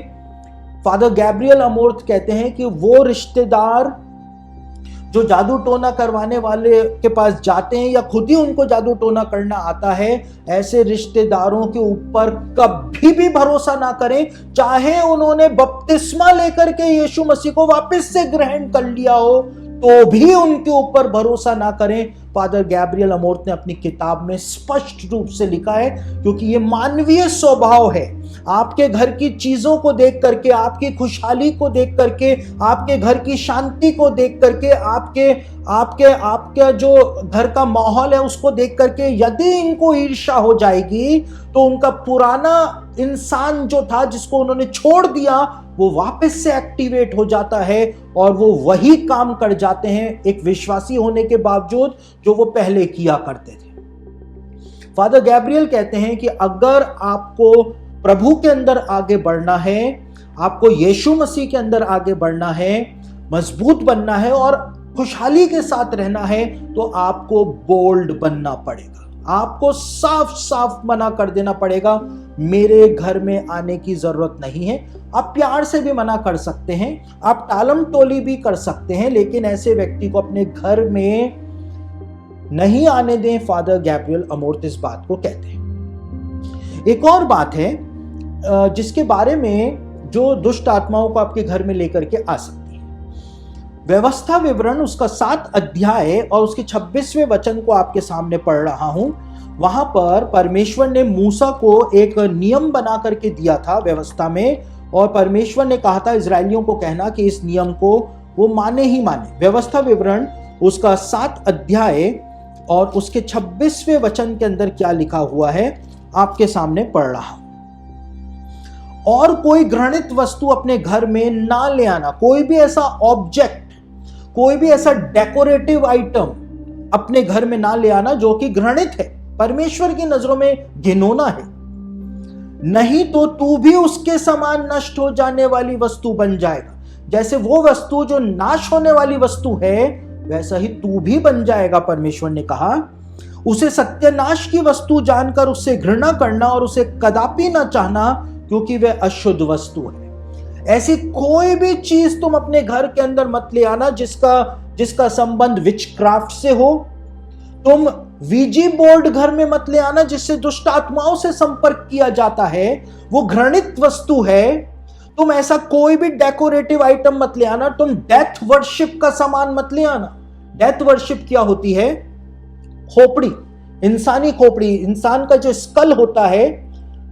कई सारे जवान जो आजकल हैं वो खोपड़ी वाली टी शर्ट पहन करके घूमते रहते हैं। अब वो फैशन नहीं है, वो डेथ वर्शिप है, क्योंकि खोपड़ी जो होती है, स्कल जो होता है, उसको हमेशा मौत का प्रतीक माना जाता है। तो तुम घर के अंदर ऐसे मौत के प्रतीक मत रख लेना। साथ ही साथ कोई डेकोरेटिव आइटम, कोई प्रॉस्पेरिटी लाने वाला कि मेरे घर में खुशहाली आएगी, समृद्धि आएगी, ऐसा कोई आइटम मत रख लेना। कोई ताबीज मत ले आना। कोई भी ऐसा कागज जिसके ऊपर मंत्र लिखा हुआ हो अपने घर में लेकर के मत आ जाना, क्योंकि वो नष्ट हो जाने वाली वस्तु है।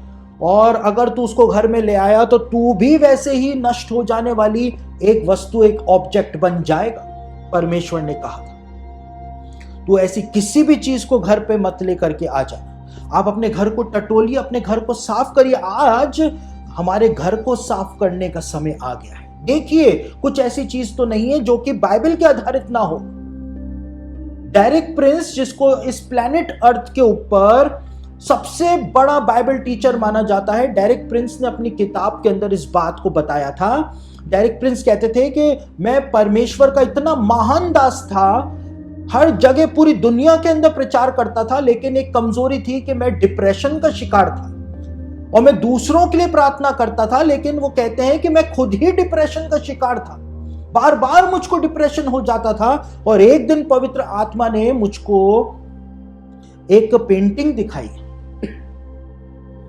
और वो कहते हैं कि मेरे पिताजी वो चाइना से लेकर के आए थे और वो चाइना की जो पेंटिंग थी वो उसके ऊपर ड्रैगन बना हुआ था और पवित्र आत्मा ने कहा इसको नष्ट कर, इसकी वजह से तो डिप्रेशन का शिकार हो रखा है। और वो कहते हैं कि जब मैंने उसको नष्ट किया उस चीज को, उसके बाद जाकर के मैं उस डिप्रेशन से आजाद हुआ, क्योंकि वो स्पिरिट जो थी वो मुझको परेशान कर रही थी। डेरिक प्रिंस, जो कि दुनिया का सबसे महान बाइबल शिक्षक माना जाता है, उसने इस बात को लिखा था। तो आप अपने घर को देखिए, प्रॉस्पेरिटी के लिए आपने कुछ रखा हुआ तो नहीं है कि मेरे घर में जब तक ये आइटम नहीं रहेंगे तब तक खुशहाली नहीं आएगी। कई सारे लोग घरों के अंदर अजीब अजीब प्रकार की चीजें सजा करके रखते हैं जिसका संबंध शैतानवाद से होता है, जादू टोने से होता है, लेकिन वो मानते नहीं हैं उस बात को। उन सब चीजों को बाहर निकालिए, उनको नष्ट करिए। और नष्ट कैसे करना है?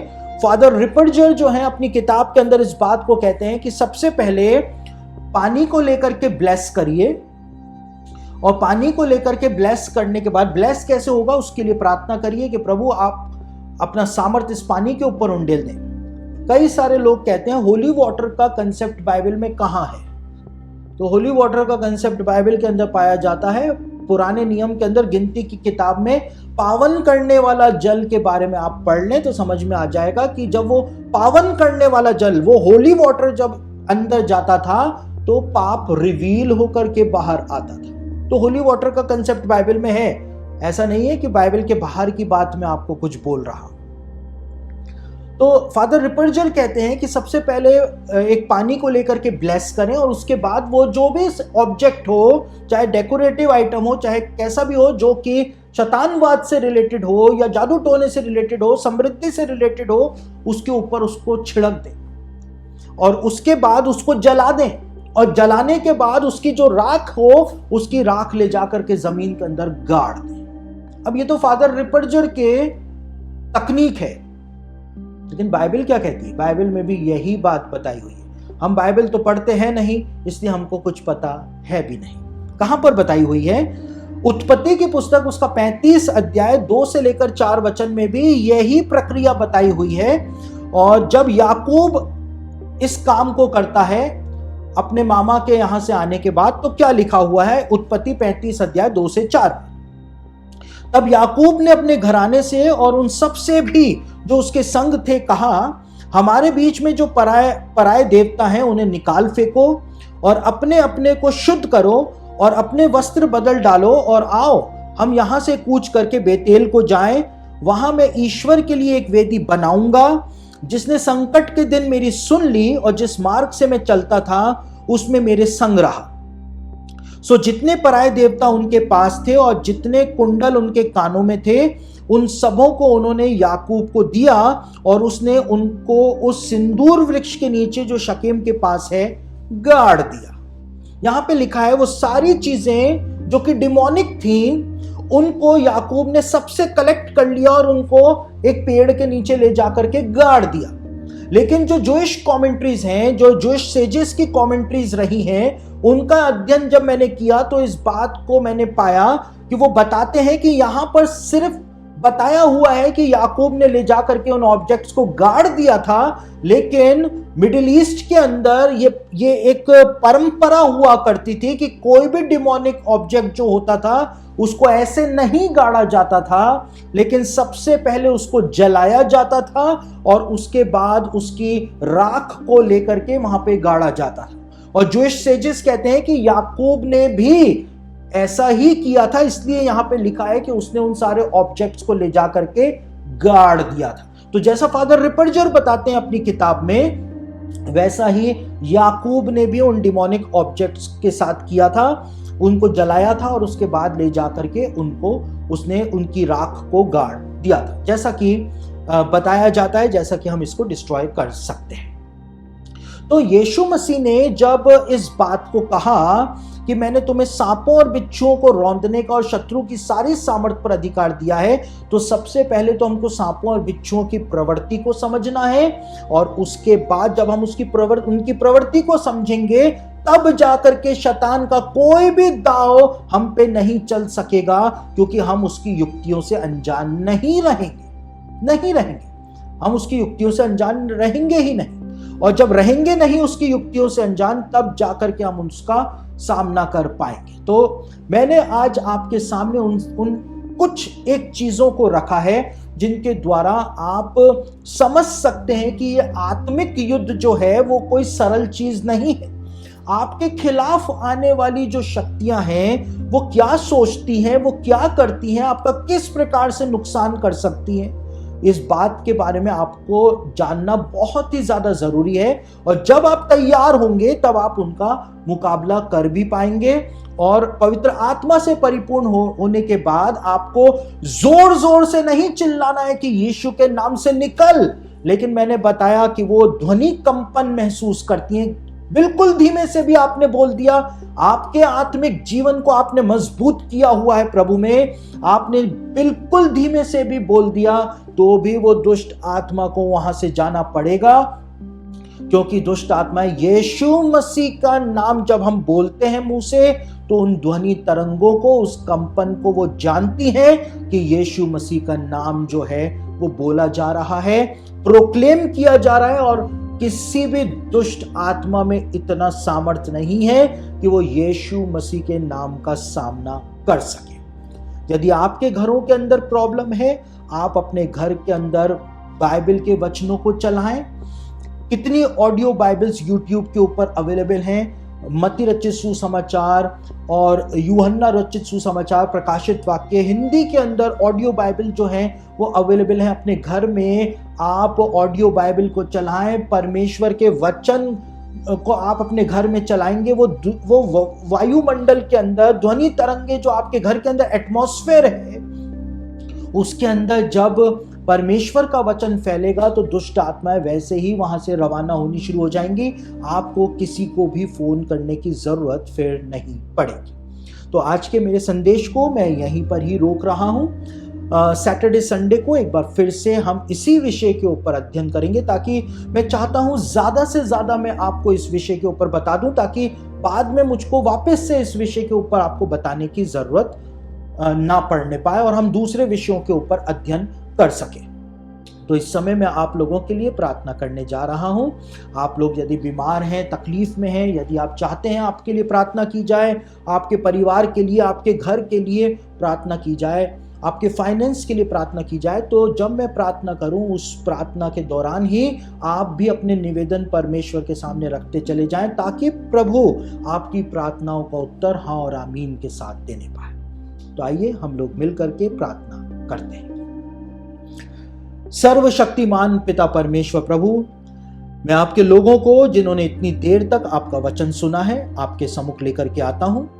आपसे प्रार्थना करता हूं कि अपनी कृपा को इनके जीवन के ऊपर प्रकट करें और ऐसा सामर्थ्य दिखाएं कि प्रभु जी इनके जीवन पूरी तरह से बदल जाने पाए और साथ ही साथ दुष्ट आत्माओं के खेल को भी ये समझ सके और एक माकूल जवाब ये उनको देने पाए। मैं आपके लोगों को आपके सम्मुख लेकर के आ रहा हूं प्रभु। आपसे प्रार्थना करता हूं उन सब लोगों के लिए जो बीमार हैं, परेशान हैं, जिन्होंने अपनी सारी आशा को खो दिया है। प्रभु जी आप अपनी महिमा को प्रकट कर दें। एक बहन है जिसका नाम है शांति। उसकी एक टांग के अंदर कुछ ऐसी तकलीफ है कि वो चल भी नहीं पाती है और काफी लंबे समय से वो उस एक टांग से चल नहीं पा रही है। यीशु मसीह ने उसको इसी समय छू लिया है और उसकी उस टांग को यीशु मसीह ने इसी समय चंगा कर दिया है। यीशु मसीह के नाम का सामर्थ उसके ऊपर उतर रहा है और यीशु मसीह उसको चंगा कर रहा है। प्रभु आप अपनी कृपा और महिमा को प्रकट करें, एक पवित्र जीवन आप अपने लोगों को प्रदान करें। प्रभु मैं इनके घरों को आपके हाथों में सौंप देता हूं। आपसे प्रार्थना करता हूं कि इनके घरों की दीवारों को, छत को, फर्श को, खिड़की और दरवाजों को, सारे सामान को मैं यीशु मसीह के लहू से धो देता हूं। प्रभु अपनी कृपा को आप प्रकट कर दें। एक परिवार है जिसके अंदर परिवार के एक सदस्य का नाम एंड्रू है और एक का नाम जेम्स है। यीशु मसीह इसी समय उस परिवार को दुष्ट आत्मा के बंधन से आजाद कर रहा है। प्रभु आप अपना सामर्थ्य उंडेल करके रखते हैं अपने लोगों के जीवन के ऊपर। प्रभु जी आपका अनुग्रह हो जाने पाए, बीमार शरीर ठीक हो जाने पाए यीशु मसीह के सामर्थी नाम से। प्रभु जी जिनको हार्ट डिजीज है, जिनको टीबी है, प्रभु जी जिनको बार बार डायरिया हो रहा है, मैं उस डायरिया को यीशु मसीह के सामर्थी नाम से रिब्यूक करता हूं। प्रभु वो डायरिया खत्म हो जाने पाए यीशु के नाम से। प्रभु आप उस स्टमक को आजाद कर दें यीशु के नाम से। अपनी महिमा को आप दिखा दें। प्रभु मैं आपसे प्रार्थना करता हूं उन सब लोगों के लिए जो कैंसर में फंसे हुए हैं। प्रभु उनकी सारी आशा खत्म हो गई है, उनके शरीर सूख रहे हैं। प्रभु आपकी दया उनके शरीरों के ऊपर हो जाने पाए। एक मौका आप उनको और प्रदान कर दें प्रभु। मैं यीशु मसीह के नाम से चंगाई का सामर्थ उन सब लोगों के ऊपर भेज रहा हूं जो कैंसर में फंसे हुए हैं प्रभु। उनका कैंसर खत्म हो जाने पाए, जल जाने पाए यीशु मसीह के सामर्थ्य नाम से। प्रभु अपनी अद्भुत कृपा को आप प्रकट कर दें। वो सारी बहनें जिनको मासिक धर्म के अंदर परेशानी होती है, ये परेशानी दूर हो जाने पाए यीशु के नाम से। प्रभु जी, जिनके पास नौकरियां नहीं है उनको नौकरियां मिल जाने पाए। प्रभु जी, जिनके पास प्रभु जी रहने के लिए अच्छा घर नहीं है उनको घर मिल जाने पाए। आपकी कृपा को आप प्रकट करें। फिरोजा नाम की एक बहन है जो इस समय प्रार्थना में जुड़ी हुई है। फिरोजा उसका नाम है और फिरोजा नाम की उस बहन के पास अच्छा घर नहीं है और वो बहुत परेशान है क्योंकि वो अभी भी किराए के घर में रहती है। बहुत जल्द प्रभु उसकी प्रार्थनाओं का उत्तर उसको देने जा रहा है और बहुत जल्द उसका खुद के घर के अंदर वो जा करके रहना शुरू करेगी और प्रभु को धन्यवाद देगी। प्रभु आपका धन्यवाद हो, आपकी असीम कृपा और आपकी असीम सामर्थ्य के लिए। मैं आपके लोगों को आपके हाथों में सौंप रहा हूं प्रभु, जिनके विवाह नहीं हुए हैं, विवाह की बात लगी हुई है और वो बात बन नहीं रही है। प्रभु जी, आप सबके ऊपर अनुग्रह करें और प्रभु जी हर एक का विवाह होने पाए। आप सबके लिए उपाय करें, अपनी महिमा को प्रकट करें। राजू नाम का एक जवान है जो शराब के अंदर फंसा हुआ है, शराब की गुलामी में फंसा हुआ है। प्रभु उसको नाम लेकर के बुला रहा है और प्रभु राजू को छुटकारा देने के लिए तैयार है। प्रभु आपका अनुग्रह राजू के ऊपर हो जाने पाए। मैं आपके सामर्थ को इसी समय राजू के ऊपर भेज रहा हूं प्रभु। इसकी ये शराब की लत खत्म हो जाने पाए यीशु मसीह के सामर्थ्य नाम से। प्रभु जी, आप सबको आजाद करें, इनके फाइनेंस को प्रभु जी आजाद कर दें, कर्ज की गुलामी से इनको छुड़ा लें, अपनी महिमा को आप प्रकट कर दें। मैं आपके लोगों को आपके हाथों में सौंप रहा हूं यीशु मसीह के सामर्थ्य नाम से, आमीन। तो दोस्तों, आप भी यदि हमारी ऑनलाइन बाइबल स्टडी का हिस्सा बनना चाहते हैं तो आप हमारे टेलीग्राम चैनल को ज्वाइन कर लीजिए, क्योंकि हमारे टेलीग्राम चैनल पर ही ये बाइबल स्टडीज जो हैं वो ऑनलाइन होती हैं। तो सैटरडे और संडे को टेलीग्राम चैनल के ऊपर मैं बाइबल स्टडी लेता हूं। तो यदि आप चाहें तो हमारे टेलीग्राम चैनल से जुड़ सकते हैं। हमारे टेलीग्राम चैनल को कैसे ज्वाइन करें वो आपको नीचे डिस्क्रिप्शन बॉक्स के अंदर सारी डिटेल्स जो हैं वो मिल जाएंगे। हमारे टेलीग्राम चैनल का नाम है सचिन क्लाइव ऑफिशियल। आप उसको ज्वाइन कर सकते हैं, उसमें जुड़ सकते हैं और हमारी ऑनलाइन बाइबल स्टडी जो सैटरडे संडे को होती हैं, आप इसके अंदर भाग ले सकते हैं। लाइव हमारे साथ जुड़ करके भाग ले सकते हैं और साथ ही साथ आपको जो वर्ल्ड बिब्लिकल न्यूज़ है वो भी हमारे टेलीग्राम चैनल के ऊपर निरंतर प्राप्त होती रहेगी। तो यदि आप चाहें तो हमारी ऑनलाइन बाइबल स्टडी से हमारे टेलीग्राम चैनल को ज्वाइन करके उससे जुड़ सकते हैं।